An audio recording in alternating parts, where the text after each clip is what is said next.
Selamat jumpa kembali di channel Ketut Wijaya. Pada kesempatan kali ini Bapak akan menyajikan tentang materi kelas 11, yaitu titik berat dan keseimbangan benda tegar.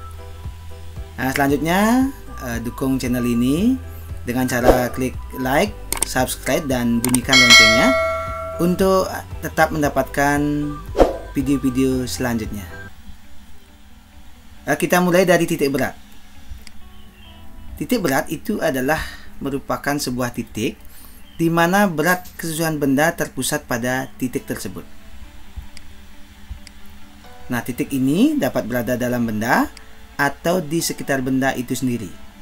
Jadi kalau kita perhatikan, titik-titik ini adalah merupakan titik-titik berat yang nanti ada satu titik sebagai pusatnya yang kita sebut dengan titik berat. Nah, seperti misalnya manusia. Jadi ketika posisinya berubah-ubah, itu titik beratnya juga mengalami pergeseran. Jadi pusat dari berat benda. Nah, titik berat benda muncul pada benda tegar yang merupakan susunan dari banyak partikel, di mana gaya gravitasi yang bekerja pada tiap-tiap partikel penyusun benda tersebut. Jadi titik-titik yang ada pada setiap benda itulah yang berkumpul menjadi satu yang kita sebut dengan benda tegar. Itu yang menjadi pusat beratnya atau titik berat. Sehingga titik berat itu juga dapat dikatakan sebagai titik tangkap gaya resultan. Nah, titik berat benda sama dengan titik pusat massa, karena titik berat benda itu ditentukan oleh akumulasi gaya berat akibat massa setiap partikelnya. Nah, kita lihat simulasinya bagaimana keterkaitan antara pusat massa dengan titik berat. Yang kita ketahui ya, jadi dalam pertanyaan di sini disebutkan mengapa titik berat identik dengan pusat massa. Kita ketahui bahwa yang namanya hubungan berat dengan massa adalah W sama dengan M kali G. Lalu bagaimana cara menghubungkannya pada konsep titik berat? Kalau kita perhatikan, misalnya asumsikan ini adalah sebuah benda yang memiliki titik-titik partikel yang berkumpul menjadi sebuah benda yang kita sebut dengan benda tegar. Kemudian kita akan menghitung berapa jumlah dari titik-titik pusat beratnya yang nanti akan menjadi pusat massanya juga. Misalnya ada titik 1, jadi W1, nanti akan ada sumbu X-nya X1, sumbu Y-nya Y1, begitu juga dengan W2. Itu kalau di koordinat X-nya X2, koordinat Y-nya Y2, dan juga W3, itu koordinat X-nya adalah X3 dan koordinat Y-nya Y3. Nah, untuk menentukan berapa besarnya pusat berat atau titik beratnya itu menggunakan rumus XG. Jadi titik berat ke arah sumbu X itu adalah yaitu jumlah berat sejumlah titik di sumbu di titik berat ini dikalikan dengan koordinat ke sumbu X-nya dibagi dengan jumlah berat di masing-masing titik. Jadi kalau dijabarkan seperti ini, W1 X1, W2 X2, W3 X3 dibagi W1 tambah W2 tambah W3. Nah, begitu juga dengan Y. Kita akan melakukan sama. Nah, sekarang kita turunkan lagi sesuai dengan konsep bahwa W sama dengan M kali G. Berarti kita ubah W-nya jadi M kali G. Karena G-nya sama kita keluarkan. Begitu juga dengan bawahnya kita gunakan. Ternyata jadi dapat kita hasilkan bahwa ternyata dengan menggunakan konsep titik berat itu kita akan mendapatkan titik massa juga. Ya, karena G yang kita gunakan sama, artinya titik berat itu sama dengan titik massa. Nah, jadi jika kita berlakukan itu di sumbu Y juga akan menghasilkan yang sama. Dengan rumus yaitu sigma jumlah MI XI dibagi jumlah MI, atau kalau Y-nya adalah jumlah MI YI dibagi jumlah MI. Nah, begitulah cara kita menghubungkan antara titik berat dengan pusat massa atau center mass. Kita lanjut lagi menentukan titik berat benda. Nah, ini merupakan target kita. Target kita untuk menentukan titik berat benda. Jadi untuk menentukan titik berat benda kita akan bedakan dulu bendanya. Ada benda yang bentuknya teratur dan ada benda yang bentuknya tidak teratur. Benda yang teratur disebut juga dengan benda homogen atau simetris. Sedangkan benda tidak teratur jelas benda tidak homogen. Nah, sekarang kita perhatikan apa itu benda yang teratur. benda yang teratur itu kalau dilihat dari titik beratnya terletak pada perpotongan garis-garis sumbu simetrisnya. Nah, dimana untuk memudahkan nanti dalam perhitungan kita bisa menggunakan tabel titik berat benda homogen. Jadi di buku, di berbagai sumber sudah ada tabel itu. Lagi sebentar Bapak akan tayangkan juga. Nah, sebagai contoh ini, titik berat dari benda yang satu dimensi itu x0, itu adalah setengahnya dari panjang. Kalau dua dimensi ini, jadi ada x dan y karena dua dimensi. Nah, kemudian juga pada segitiga juga bisa x dan y. Kemudian ada benda gabungan antara benda yang bentuknya adalah persegi dengan segitiga. Kemudian ini adalah benda tiga dimensi atau ruang. Jadi kita juga bisa menentukan berapa atau titik beratnya berada di mana. Nah, itu bisa kita tentukan. Nanti ada di tabel semuanya ini. Mari kita nanti coba perhatikan. Kemudian kita lihat dengan benda yang tidak teratur. Benda yang tidak teratur adalah benda yang dilihat dari strukturnya itu tidak bentuknya beragam, sehingga untuk menentukan titik beratnya tidak bisa menggunakan tabel, tidak bisa hanya menggunakan garis sumbu yang sederhana, tetapi harus dilakukan secara praktek. Nah, inilah tugas anak-anak nanti, yaitu membuat praktek sederhana tentang menentukan titik berat benda sembarang. Langkahnya seperti ini. Jadi kalau kita jabarkan bisa seperti ini. Kita gantungkan dulu salah satu benda yang kita buat secara tidak teratur, atau benda yang tadi kita yang tidak teratur. Kita gantungkan satu titik, misalnya kita sebut titik A. Kemudian putar lagi, kita bawa ke titik B. Jadi dengan menggantungkan satu titik, kemudian buat garis putus-putus untuk menentukan bahwa di sana pusat keseimbangannya. Kemudian kita lanjut dengan membuat titik B lagi dengan cara memutar, akan dapat garis putus. Nah, perpotongan antara dua titik ini itu adalah salah satu indikator bahwa di sana letak titik beratnya. Jadi percobaan ini bisa ditambah ke titik C, titik D, dan selanjutnya. Nah, itulah yang membedakan antara titik berat yang benda yang teratur atau homogen dan benda yang tidak teratur. Oke, lanjut lagi. Tabel titik berat benda yang teratur. Nah, ini yang Pak masukkan tadi. Jadi kalau kita ingin menentukan titik berat benda yang teratur, ya tidak perlu lagi diukur, ya. Jadi kita bisa menggunakan tabel yang ada. Misalnya kalau itu adalah garis lurus atau satu dimensi, jadi titik beratnya itu ada di tengah-tengah, sehingga kalau kita lihat x-nya itu dengan setengah L. Nah, jadi sana letak titik beratnya kalau kita lihat dari koordinat. Begitu dengan busur lingkaran. Jadi letak dari y-nya itu adalah R kali tali busur AB dibagi busur AB. Nah, dan lain sebagainya. Oke, selanjutnya untuk dua dimensi. Dua dimensi yang paling mudah adalah misalnya persegi. Nah, itu pasti tengah-tengah dengan cara membuat diagonal. Nah, begitu dengan segitiga. Segitiga itu dia dari bawah itu adalah sepertiga, ya, sepertiga dari T. Ini kurang jelas ini. Nah, dan seterusnya. Kemudian untuk yang tiga dimensi, nah seperti tadi, sebuah tabung misalnya contohnya silinder itu dilihat dari koordinat y-nya itu adalah setengah tinggi. Nah, dan lain sebagainya. Jadi anak-anak bisa nanti cari di tabel-tabel yang ada kaitannya dengan titik berat. Oke, lanjut sekarang. Nah, pertanyaan berikutnya, bagaimana cara menentukan atau bagaimana bentuk persamaan titik berat benda homogen yang satu dimensi, dua dimensi, dan tiga dimensi? Nah, untuk menjawab pertanyaan tersebut, sebagai contoh, misalnya ini ada dua benda yang digabung, yaitu berupa persegi dan segitiga. Nah, bagaimana cara menentukan titik beratnya? Tadi kan sudah kita tahu bahwa titik berat dari sebuah segitiga misalnya setengah dari alasnya, atau kalau dia adalah berupa persegi, ya jelas pasti di tengah-tengah, atau setengah dari tingginya, setengah dari lebarnya, setengah dari panjang, kalau itu persegi. Nah, kalau digabung bagaimana caranya? Nah, caranya kita akan gunakan tabel rumus ini. Yang pertama, kalau dia satu dimensi, itu kita akan tentukan dengan menjumlahkan, sama seperti tadi menentukan titik berat dari suatu benda yang kita contohkan sebelumnya, yaitu jumlah dari, kalau di sini adalah satu dimensi, berarti kita pakai panjang saja.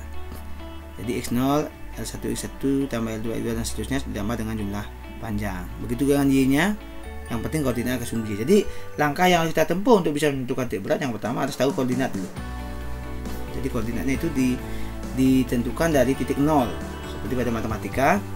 Titik 0 dan sini kita bergerak untuk tentukan berapa sumbu X-nya, berapa sumbu Y-nya. Sehingga yang kita lakukan di sini adalah titik berat itu berkaitan dengan mencari titik dari sumbu rotasi atau dari pusat sumbunya ke titik dari berat yang akan ditentukan.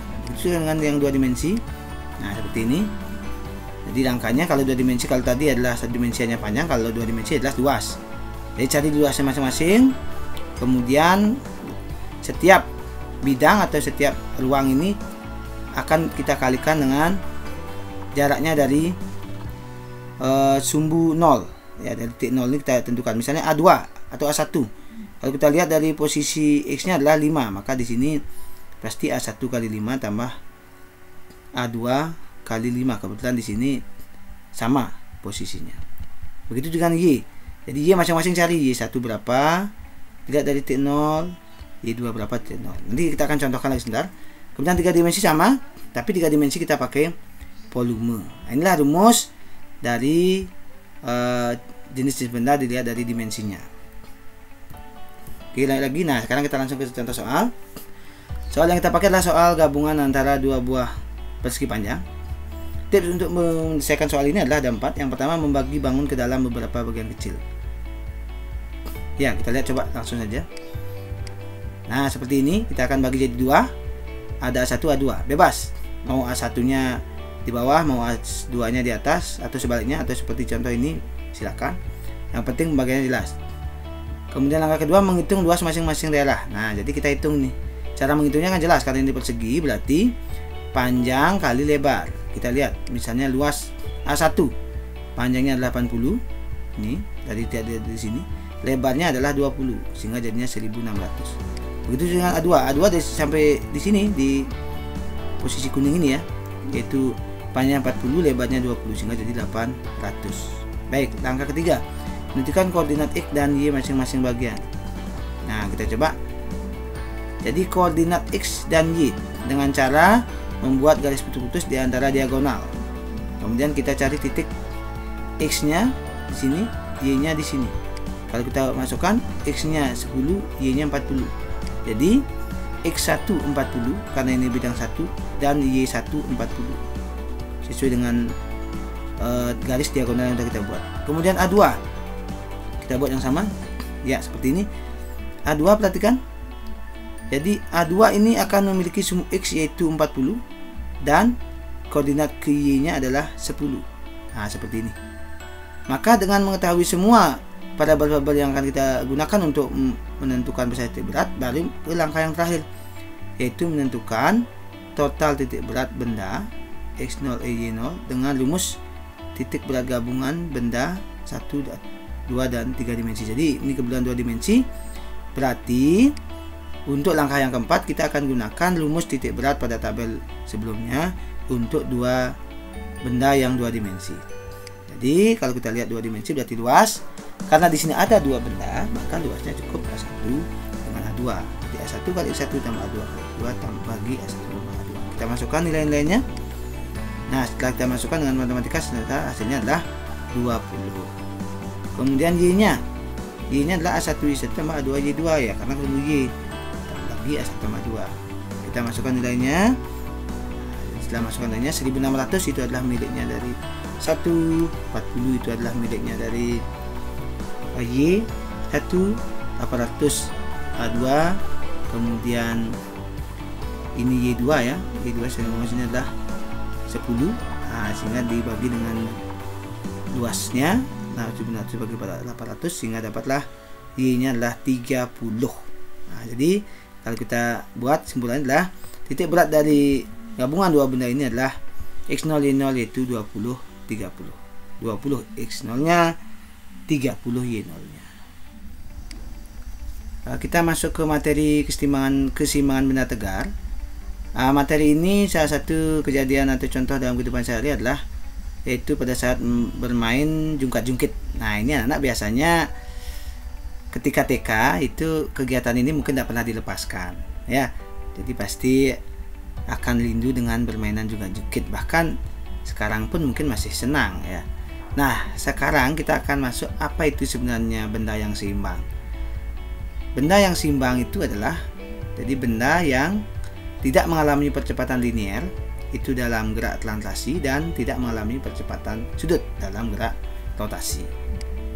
Nah, ya apa yang dimaksud dengan benda yang tidak mengalami gerak translasi? Jadi maksudnya benda yang mengalami keseimbangan translasi itu jika diam atau bergerak dengan kecepatan tetap.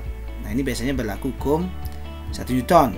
Nah, dengan syarat keseimbangan yaitu jika resultan gaya yang bekerja pada benda itu semuanya 0, baik itu ke arah sumbu X sama dengan 0, ke arah sumbu Y sama dengan 0, bahkan jika ada ke arah sumbu Z, ke arah sumbu Z sama dengan 0. Itu kalau dilihat dari keseimbangan translasi.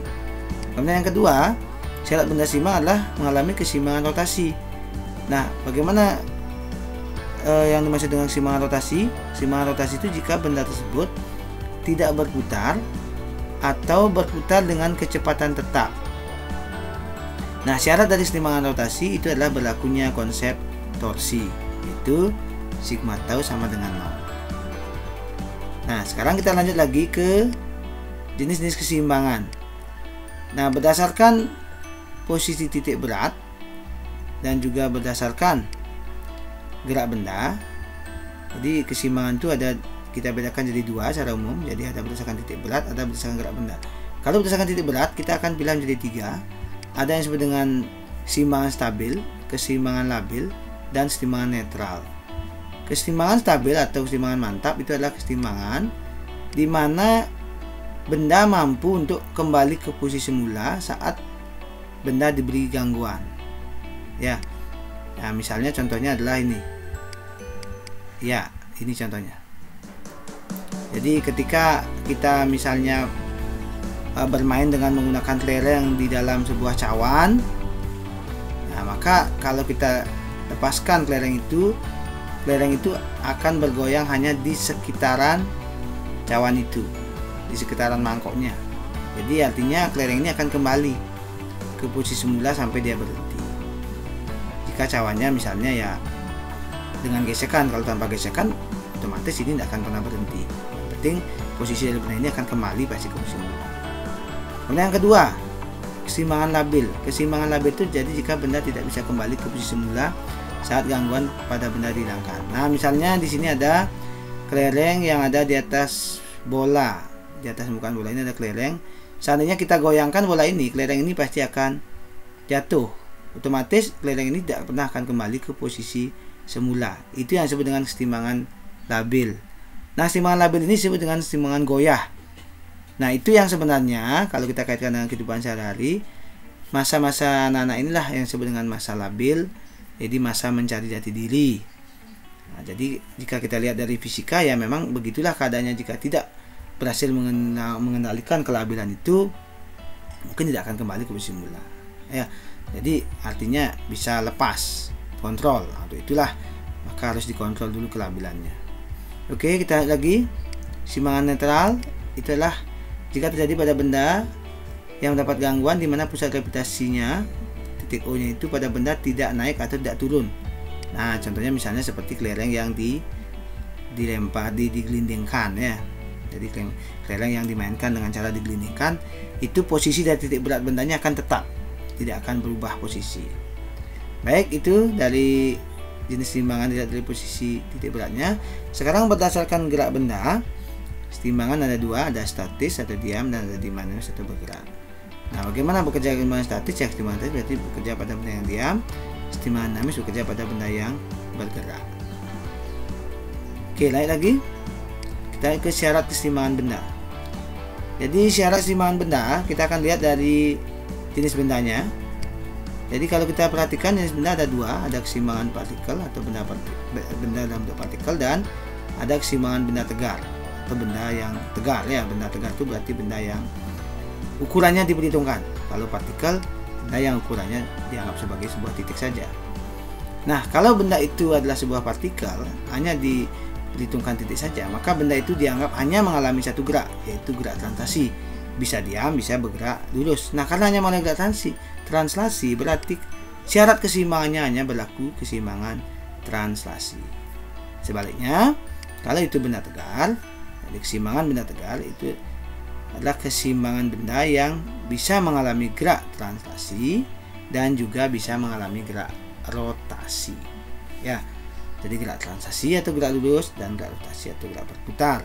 Nah, karena memungkinkan dua gerakan ini, maka syaratnya juga memungkinkan dua, yaitu syarat keseimbangan translasi sekaligus berlaku pula syarat keseimbangan rotasi.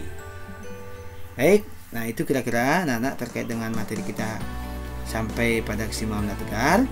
Untuk video berikutnya, Bapak akan lanjutkan dengan aplikasi dari keseimbangan benda tegar. Kita akan terapkan syarat keseimbangan translasi dan syarat keseimbangan rotasi. Terima kasih.